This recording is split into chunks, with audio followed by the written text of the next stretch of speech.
Happy Sunday. Welcome back to the adventure. My name's Christina. Hope you guys are having an awesome day so far. Thank you for joining us today. We're kicking off the first week of a brand new series called FAM. And as you probably have guessed, we're talking about family. Families are so different and a huge part of life. Sometimes family is great. Sometimes family drives you crazy. So we're going to talk about that for the next few weeks and how can God use you and your family to do some awesome things. So today's question of the day is this: what's the weirdest family tradition you have? Families are so different, so I'm curious, what are some weird things that your family does that you think is probably unique to you guys? Put that in the comments below. I want to see what your answer is. Type that up right now. I'm waiting. I want to see those comments. I'm waiting. My family is pretty weird, I'll admit that. And one thing we always do, my mom likes to have fun in the weirdest situations. So we have this unfortunate tradition that whenever we get through a drive-through, the goal is to make the person who's ordering laugh uncontrollably. We make every drive-through worker so angry. It's not good. But my mom will just like yell random things. You know, I'm trying to order and she's just being silly. I can't even speak. The person's just saying what's going on, and it's a mess. But it makes those little moments way more fun. And I think it's funny when you think about how differently families do everything, you realize how uniquely God makes each family unit.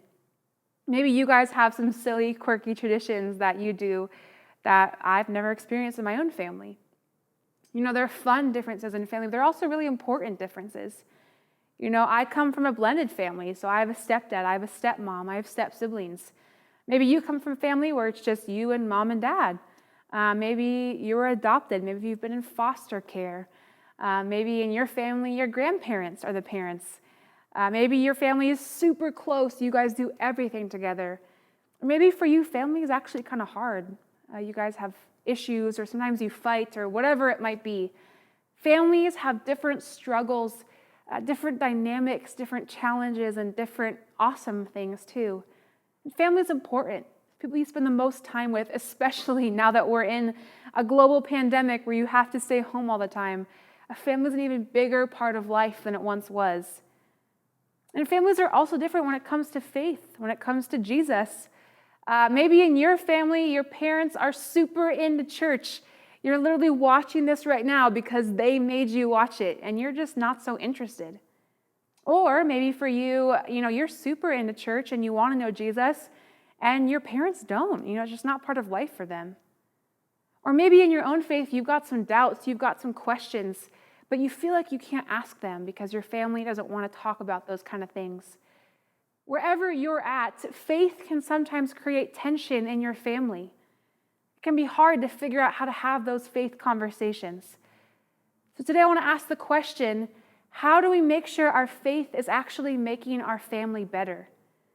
Right? If you're here today, maybe you know Jesus, maybe you want to know him, maybe you're not so sure. Wherever you're at, I believe that your faith and your relationship with Jesus could make your family better. When Jesus, he had his last meal with his close friends and his followers before his death and resurrection, he sat with them, he talked with them, they shared a meal together. He told them that people will know that you're a follower of Jesus based on the way that we love each other. He said that love each other is the most important thing that we could do. Someone will say, hey, I know you're a Christian. I know you follow Jesus because of the way that you care for people, the way that you love them. They'll see his love through you. It says in John 13:35, by this, everyone will know that you're my disciples if you love one another. That's the most important thing we can do. We don't have to lead with a bunch of Bible verses or commands or, throw a Bible at your parents' head if they don't get it. Just by simply loving someone, that might be someone's first step to actually knowing Jesus through us because of how we treat them. Right? Jesus told his disciples, and those words apply to us today, that the way you treat someone, the way you make someone feel is a reflection of you as a follower of him. And so in your families, no matter where you're at with your family or your faith, loving them is going to help both of those things. Because choosing to love your family in unique in intentional ways will make your family unit better and will make your faith better because you're bringing glory to God in the way that you're showing love to your family. What does it look like this week for you to love your family in some new ways? And don't just think of the easy moments, right? Like, of course, when things are going great, maybe you're on a vacation together, things are all happy, it's easy to love your family then. What about in the moments where you're frustrated? Where mom's asking you to do the 1,000th chore, your brother's annoying you, or the Wi-Fi's not working. In those moments when things are tough, what would it look like for you to love your family in a new way? Because when you do that, you're actually showing them the love of Jesus. And you're becoming more like Jesus in those moments. He's growing you. He's shaping you. He's shaping your family. Loving your family is the way that your faith can make an impact. And so I want to encourage you guys, let's get practical. Don't just think about this. Right now, if you got a piece of paper or throw it in the comments, what are some actual ways you could love your family this week? Could you say some words of affirmation? Tell your mom or dad, thank you. Could you acknowledge your siblings, something that they've done to make you a better person? Could you help out around the house, make your bed for the first time in 2020? Could you do something to share some love with them? Maybe it's as simple as saying a prayer for them. So often we forget to pray for the people that are closest to us. Pray that God would care for them and show them love in this very hard season of life. You can make a difference in your family, even as a young person. You could show them the love of Jesus with the way that you treat them.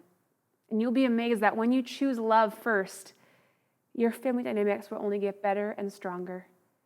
I'm praying for you guys this week that you can show love and grace and patience to your family, and God will work through you in mighty ways. Thank you guys for joining us. We're so glad that you're here this weekend. We'll see you this week for in-person group. Make sure you sign up online, and we'll see you soon. Have a great Sunday. Bye.